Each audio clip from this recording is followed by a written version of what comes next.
Good morning. Outside, the snow is still falling.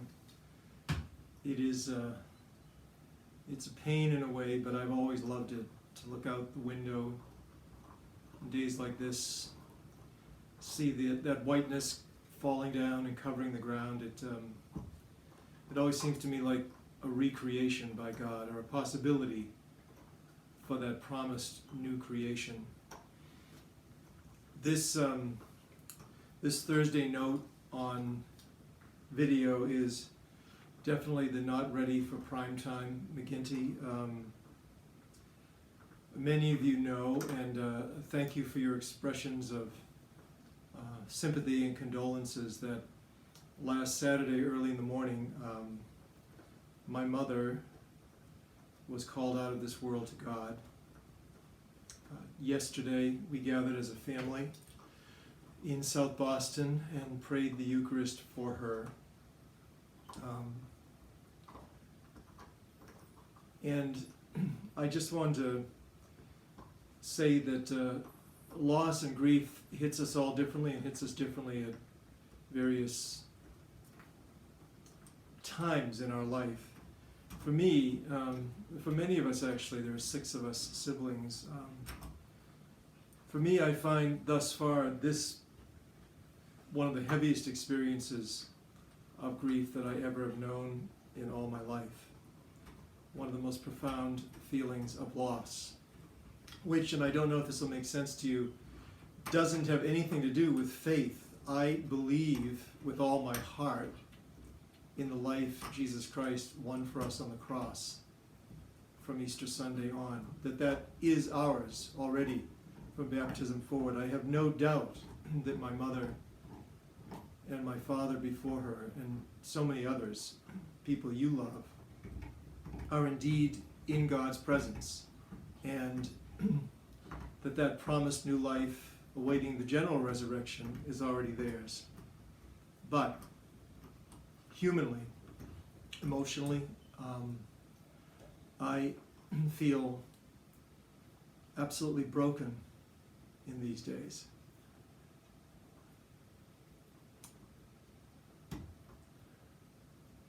As I said yesterday in my eulogy for her, it feels like being dissected, being wrenched apart.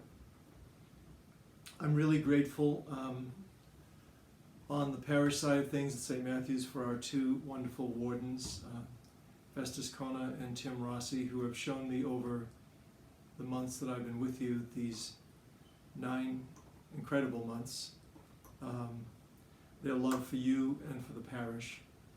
And they are taking charge of things in a way now that allows me to give this grief the time and space it needs. I don't think I can appreciate fully enough the great graces that are given to my mother, and so to all of us in these days, unless I give time and reality to all the tears that need to be shed, to let that be real. What an Advent. I knew it would be. What an Advent this is this year. Is that word again, unprecedented? But in the days since Saturday, up to the present moment, 5 minutes ago, when I got a text from a high school classmate to tell me that another high school classmate's mother-in-law is today dying of COVID, I've heard about parents suddenly dying of 2 friends without really any warning. I've heard about a friend's sister, a wonderful woman, dying of COVID, 4:45 the other morning. My friend was with his parents. His mother, they're the best people, they're in their 80s. His mother suffers dementia now. They were saying their goodbyes to their daughter over the phone. I don't know if video phone, FaceTime, or regular phone, but even through that dementia, she was so right. Their mother kept saying, "This isn't right. This just isn't right." And she said, "You mean I can't even give her a kiss goodbye?" Advent is a time of waiting. It's a time of waiting for the coming of exactly what we need.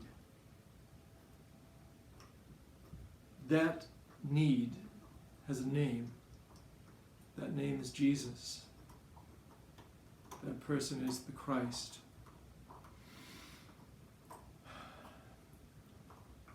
I've realized, reflecting on my mother's life thus far, at the beginning of this time of grief and coming to terms with her loss, she lived a life of extraordinary love. And we, her kids, are the primary beneficiaries of that. I've come to realize something that were words on a page maybe to me before, but I want to share it with you, and I want to make it the center of my ministry to and with you in days to come. Brothers and sisters, the call to love is the call to holiness.